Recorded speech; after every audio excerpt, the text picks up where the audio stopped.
안녕하세요. 도기환입니다. 네. 요로 배치해야 되겠다. 네. 자, 반갑습니다. 자, 협회는 저번 주에 이제 그 휴가를 갔다 왔습니다. 휴가를. 근데 이제 저 같은 경우는 이제 제가 휴가 있는 동안에도 계속 여러분들한테 이제 그 카페에 출석 체크 형태로 해가지고 글을 남겨드렸잖아요. 저는 이제 스파레주에서 혼자 이제 이틀 이상을 있었어요.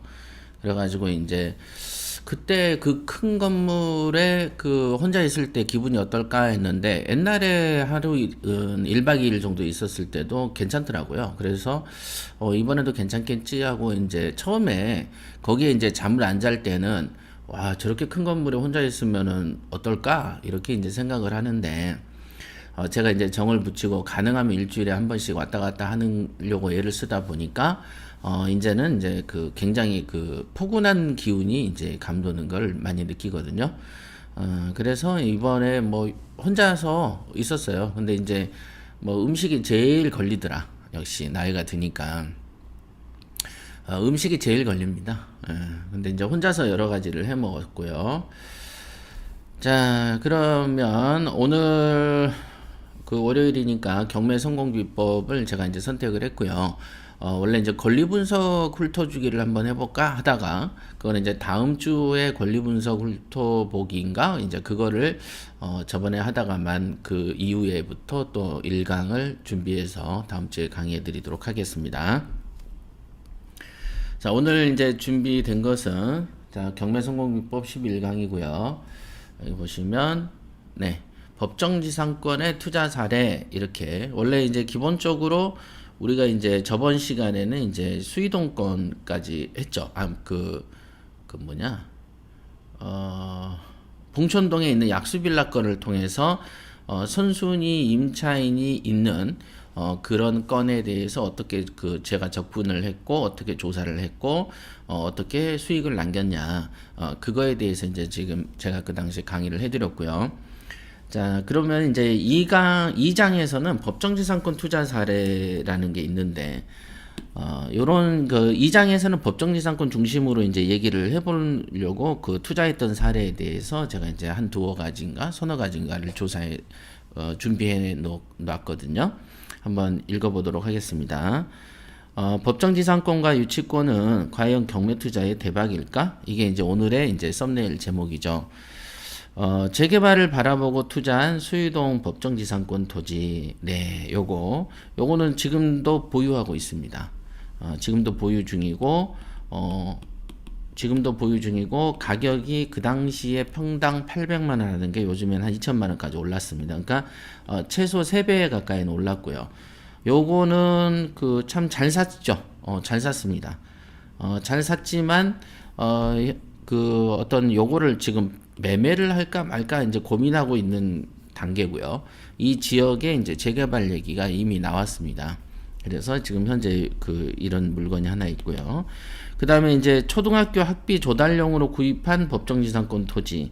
자, 요거는 작년인가 해가지고 그 부산 그 동구청에서 보상을 해서 돈을 그때 이게 산 게 800인가 900이었는데 4,400인가 5,400에 보상받고 팔았습니다. 이거를. 이제 엄밀히는 초등학교 학비 조달용이라고 제가 어차피 의무교육인데 무료인데 이제 제가 이거를 글 쓸 당시에는 요런 게 그 초등학교 입학 전에 뭐 어떤 게 돈이 되겠지 정도의 막연한 추측이었을 뿐인데 실제로는 초등학교가 이제 졸업할 때쯤에 수용이 돼서 보상되었던 토지가 되겠습니다. 이 토지는 이거는 이제 800 얼마에 이제 매입했던 거죠. 요것도 사연이 조금 있는 법정지상권 토지가 되겠습니다. 그래서 이런 사례가 2건이 있고요.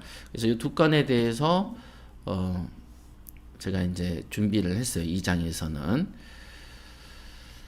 자, 판매하는 데 집중할 정력이 있다면 더 좋은 물건을 어떻게 잡을 것인지에 대해서 생각을 우선 하시라. 사냥도 하기 전에 요리법부터 배워봤자 쓸모없는 일인 것처럼 말이다. 이렇게 말씀드렸어요. 그러니까 뭐든지 단계가 있잖아요. 그죠? 단계가 앉아 있다면은 이제 어린아이가 이제 누워 있죠. 처음에 누워 있다가 그 다음에 이제 그 앉아 있죠. 그 다음에 자꾸 서죠. 서 있다가 서려고 노력하죠. 그 다음에 서는 게 되면 이제 그 달리죠. 아니면 이제 서기 전에 서면 달리기 전에 걷죠. 그죠?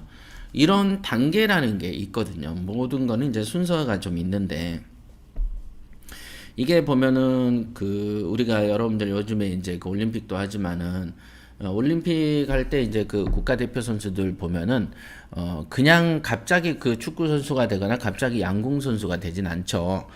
그 사람들이 양궁의 대표 선수가 되기 위해서 또는 양궁을 익혀 나가기 전에는 처음에 이제 양궁을 이제 잡는 법부터 배우잖아요.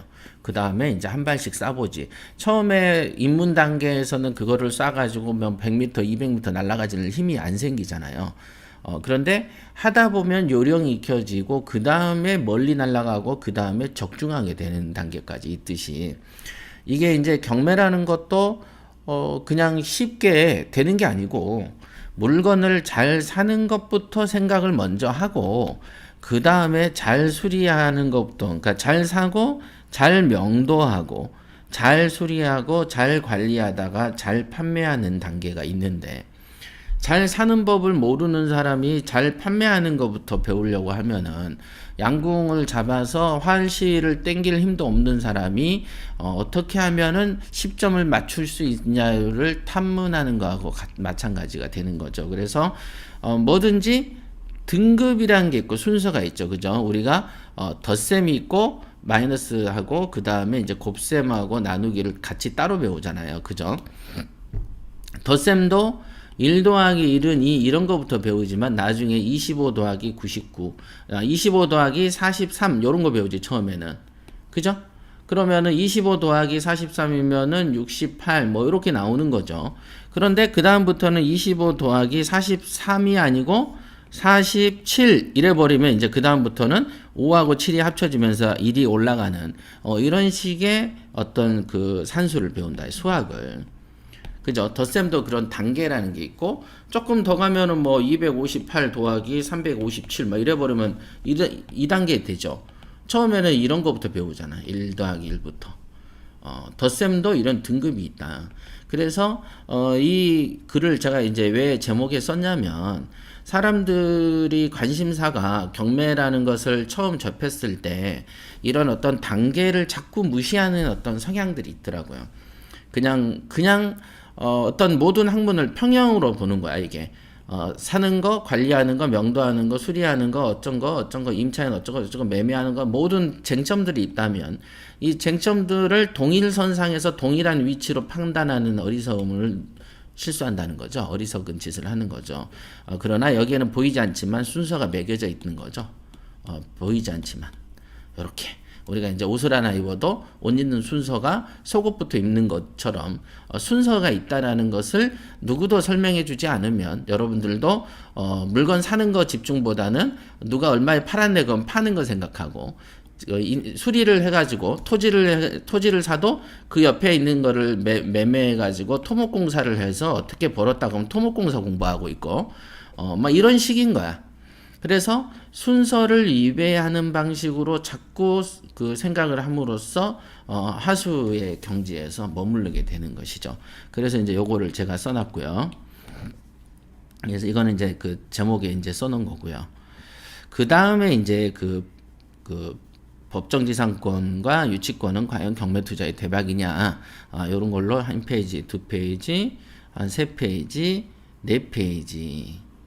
정도의 서론을 이렇게 제가 이제 쟁점을 이제 설명을 하는 거죠. 그래서 이 부분에 대해서 오늘 강의를 하도록 하겠습니다. 순서를 잊지 마셔야 된다. 순서. 자, 한번 읽어보도록 하겠습니다.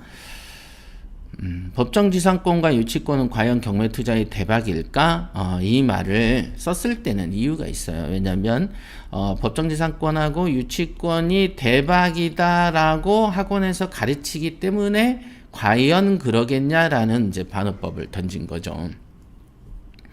근데 문제는 뭐냐면 이것도 순서가 있죠. 기본적인 권리 분석, 기본적인 물건에서 돈을 벌어본 자가 경험이 풍부한 상태에서 법정지상권과 유치권이라는 물건도 샀을 때 돈이 되는 것이지.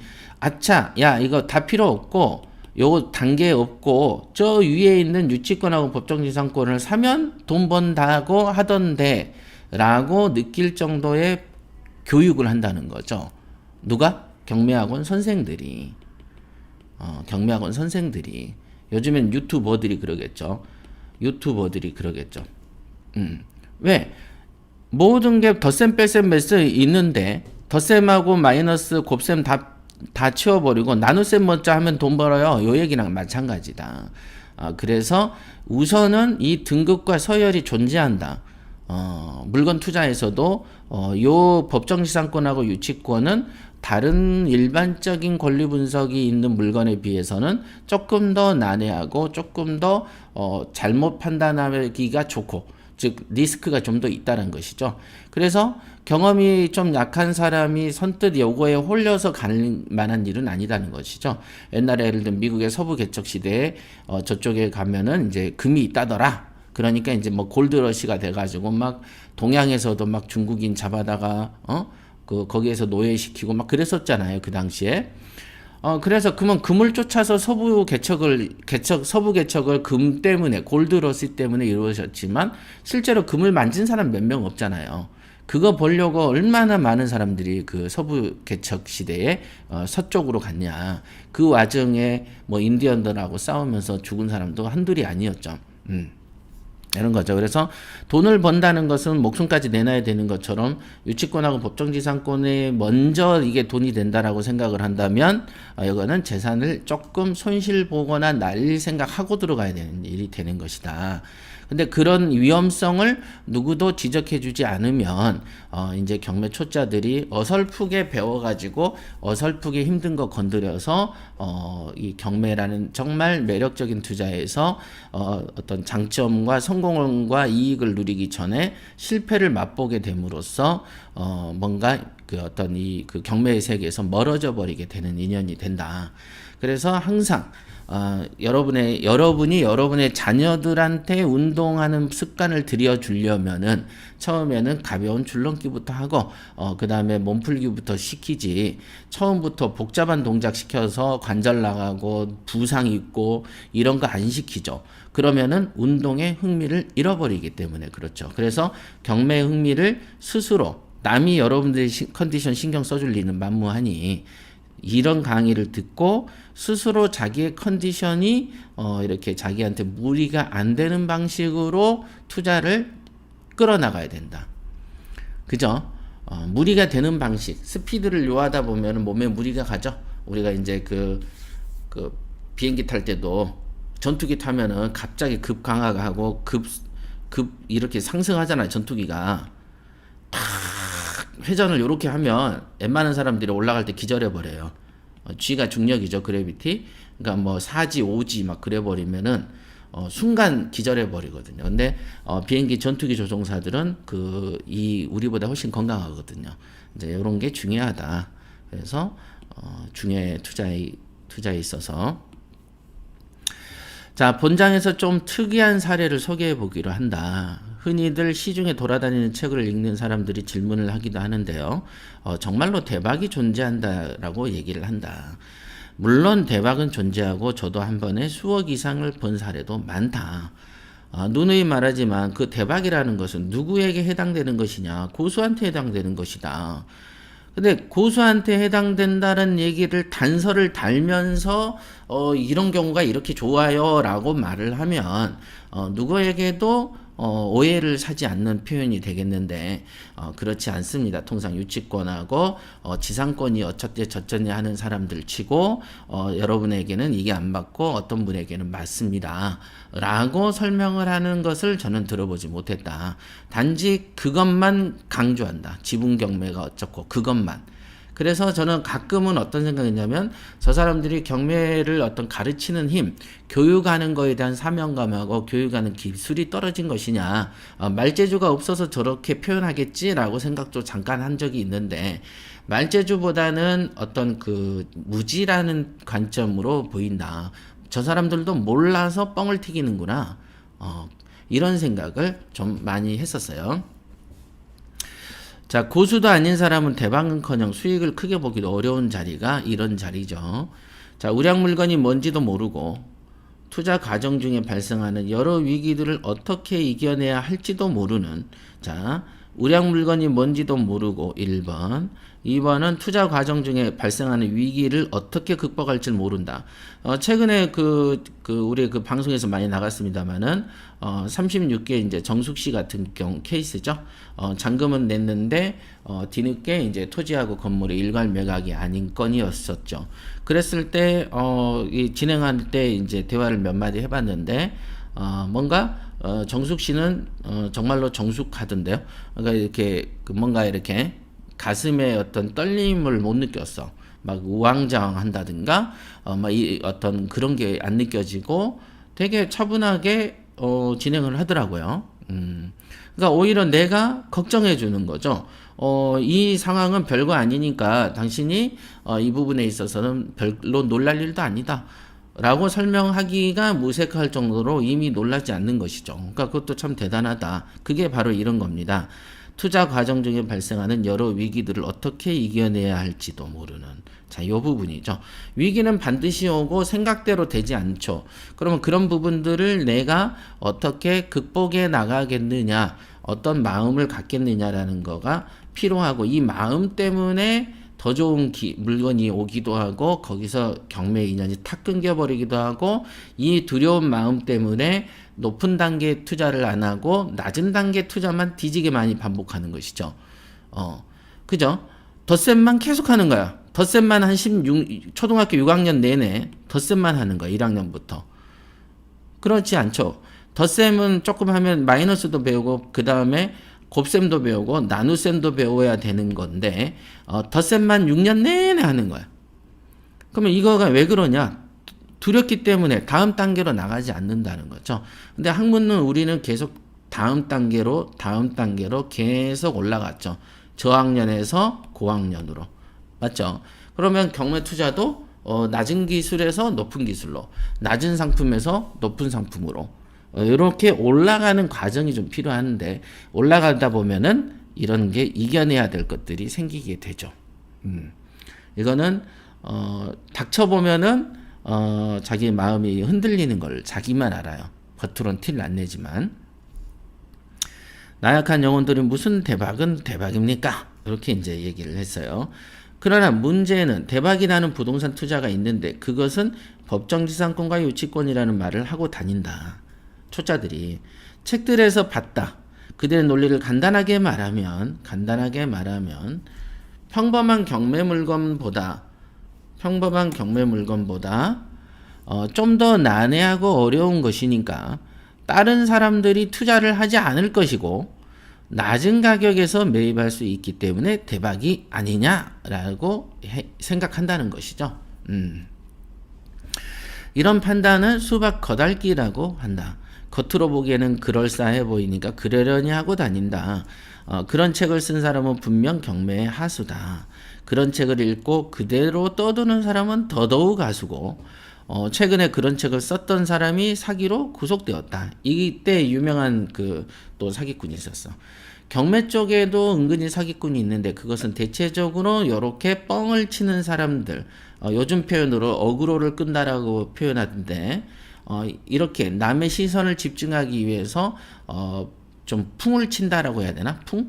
뻥? 뭐 이런 느낌의 사람들이 경매 쪽에는 되게 많이 있어요. 물론 주식에 비해서는 되게 적은 편이죠. 주식 쪽은 뭐 10명이면은 100에 90명은 거의 사기꾼이니까. 그죠? 자기가 어떻게 될지 모르는데 남한테 이 물건 추천해요, 저 물건 추천해요도 웃기죠. 왜? 그 물건을 추천하면은 나한테 좋죠. 내가 미리 싸게 사놓고 회원들 한 5만 명 정도 있다. 그러면은 어떻게 합니까? 이 물건이 뜰 것 같은데요, 여러분들 사시는 게 좋겠어요 해놓고 나는 미리 사놓죠. 그래놓고 나는 이득 보고 빠지는 거지.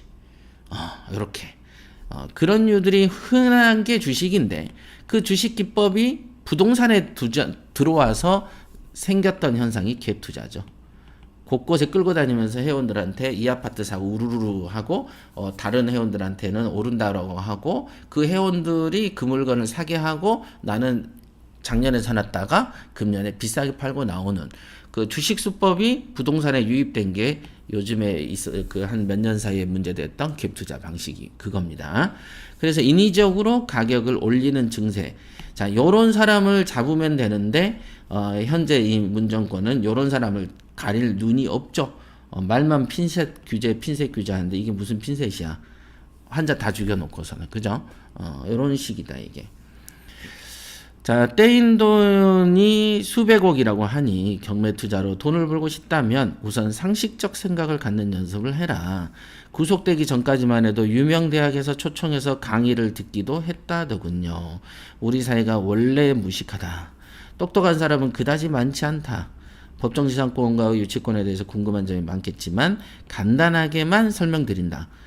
왜냐하면 지금 이거는 법정지상권하고 유치권 특강이 아니고 나중에는 한 번씩은 날 잡아서 해 드릴 수도 있겠네요. 나중에 언젠가. 그렇지만 이거는 지금 법정지상권 그 사례 물건을 들어가기 전 단계에 있는 그 머릿말이니까 가볍게 설명해 드리겠습니다. 이렇게. 적은 돈을 가지고 큰 돈을 벌기 위해서는 간단히 생각해서는 융자를 껴야 되죠. 그죠? 적은 돈을 가지고 큰 돈을 벌려면은 기본적으로 레버리지 효과인 융자와 대출을 껴야 되는 것이죠. 그러니까 대출을 껴지 않으면은 어쨌든 작은 돈으로 큰 돈을 벌 수는 없는 것이죠. 그러니까 어차피 이제 우리가 투자의 성과가 좋다. 성과가 너무 좋다. 크게 벌었다라는 뜻은 뭐냐면 투자 대비 크게 벌었다는 뜻이고 투자 대비 크게 벌었다는 것은 작은 돈을 투자해서 큰 돈을 번다는 뜻 아니겠습니까? 그러려면은 작은 돈을 통해서 큰 돈을 벌려면은 원래 큰 돈이 큰 돈 버는 거기 때문에 작은 돈은 작은 걸 버는 것이죠. 그런데 큰 돈이 큰 돈을 벌기 때문에 큰 돈을 벌려면 크게 투자해야 되는데 그 큰 돈의 구성원이 나의 순수 자본금하고 나머지의 대출이라는 거죠. 그래서 큰 돈이 큰 돈을 버는데 큰 돈의 구성은 나의 원전, 나의 투자금 작은 돈과 그 다음에 대출금이라는 걸 통해서 큰 돈을 만들고 그 큰 돈으로 큰 돈을 버는 것이 일명 레버리지 효과가 되겠습니다. 그러니까 작은 돈으로 큰 돈을 벌 수 있다라는 것은 애초에 성립하진 않죠. 그죠? 예를 들면 밀가루를 1kg 가지고 떡을 2kg를 만들 수는 없는 거죠. 그죠? 그런 것처럼 기본 원리가 큰 돈이 큰 돈 벌고 작은 돈이 작은 돈을 버는 건데 큰 돈이 큰 돈을 버는 이 힘을 이용하기 위해서는 나의 원전과 대출금이 포함되어야 되는 것이다. 그래서 융자를 끼지 않으면 큰 물건에 도전할 수가 없죠. 큰 물건이라는 것은 감정가가 비싼 물건이기 때문에 한 번 떨어지면 20% 30%씩 떨어질 때 거액이 떨어지죠. 예를 들면 1억짜리가 한 번 떨어지면 8천 되지만 10억짜리가 한 번 떨어지면 8억이 된단 말이죠. 여기서 2억이 떨어져 버려요. 여기는 2천 떨어지지만. 그러니까 큰 돈을 벌려면 기본적으로 큰 물건일수록 큰 돈을 버는 구성이 맞죠. 그래서 감정가가 높을수록 크게 쳐지기 때문에 가능하면 큰 물건 속에서 큰 돈이 나오는 것이죠. 가능하면 그거가 원칙론, 일반론.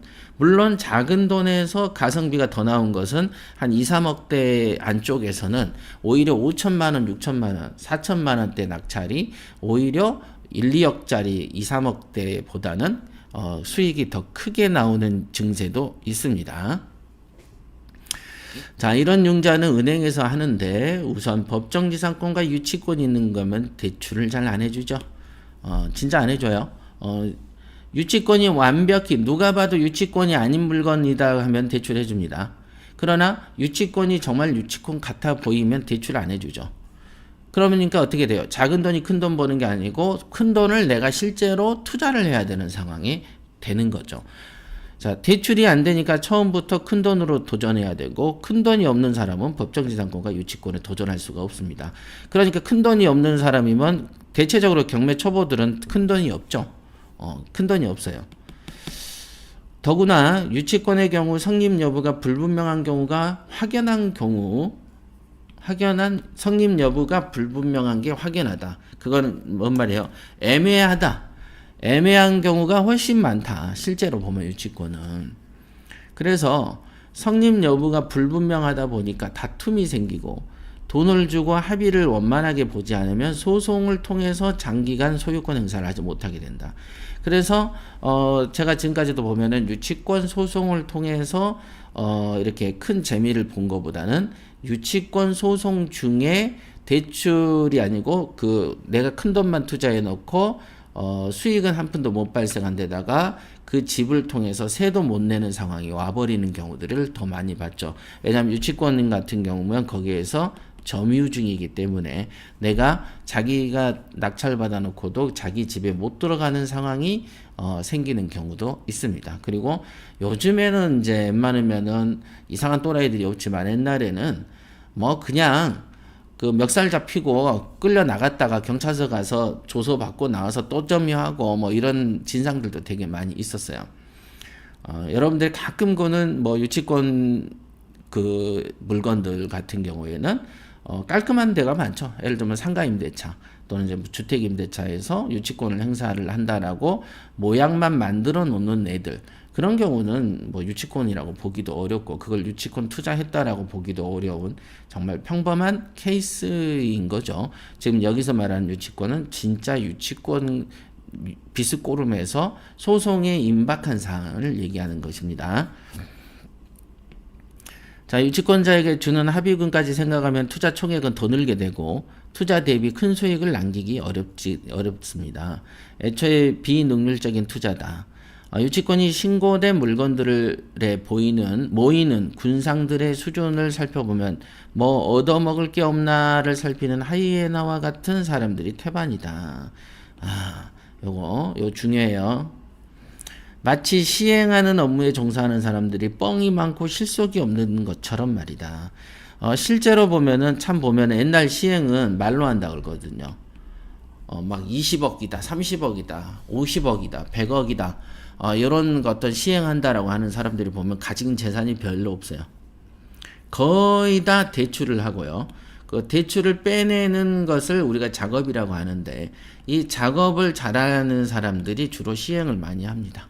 그러니까 이 작업을 하려면 돈이 어디서 나와요? 은행에서 나오잖아. 그래서 은행에서 대출 담당하는 과장들이나 지점장들하고 술 마시고 뭐 하면서 어떤 대충 작업을 합니다. 모양을 만드는 거예요. 그럴싸하게. 그런 사람들이 태반이다. 이쪽 계열은. 그래서 뻥이 많고 실속이 없어요. 통상. 그래서 누가 봐도 질문 한두 번만 해보면 안 될 거가 너무 확연한데 자기는 계속 된다라고 믿어버리는 이상한 증세들이 있는 거죠. 그러니까 참 보면은 그게 문제인 게 항상 생각이 문제인 거죠. 비합리적인 생각들을 갖고 있는 사람들의 특징은 분명히 안 되는데 된다고 생각한다. 우리가 이제 그 경전에 그런 말이 있어요. 모래로 밥을 짓는다, 이렇게. 모래로 밥을 지으면은 밥이 지어질 리가 없죠. 밥은 쌀로 짓는 것이다. 그러니까 이제 안 될 만한 걸로 계속 되려고 노력하는 것은 무지에서 나오는 것이죠. 자, 인생 역전을 노리면서 정성 카지노에서 게임하는 사람들과 같은 부류다. 단언컨대 유치권으로 돈 벌었다는 사람은 거의 없을 뿐더러 수익률 면에서 살펴보면 영 형편없다는 것을 기억하시라. 그 실력 차이를 표현하자면 1억을 벌기 위해서 1억을 투자하는 사람과 9억을 투자하는 사람과 같은 정도의 차이다. 그러니까 1억을 벌기 위해서 1억을 투자하면 되게 그래도 잘한 거죠. 1억을 투자해서 1억을 벌었다는 것은 수익률이 100%인데 1억을 벌기 위해서 9억을 투자하는 느낌 정도의 차이가 날 정도로 유치권에 대해서는 힘듭니다. 그래서 진짜 유치권 같으면 어떻게 될까요? 진짜 유치권. 진짜 유치권이라는 것은 진짜로 돈 물어줄 게 있다는 얘기죠. 유치권이라는 건 돈 물어주는 거니까. 그죠? 유치권이라는 것은 유치권자가 나한테 돈 줘. 나한테 돈 줘. 안 그러면 안 비킬 거야. 안 그러면 안 비켜. 이 뜻이잖아요. 그죠? 그러니까 안 그러면 안 비켰는데 이 사람이 진짜라면은 어떻게 돼요? 무조건 돈을 줘야 돼.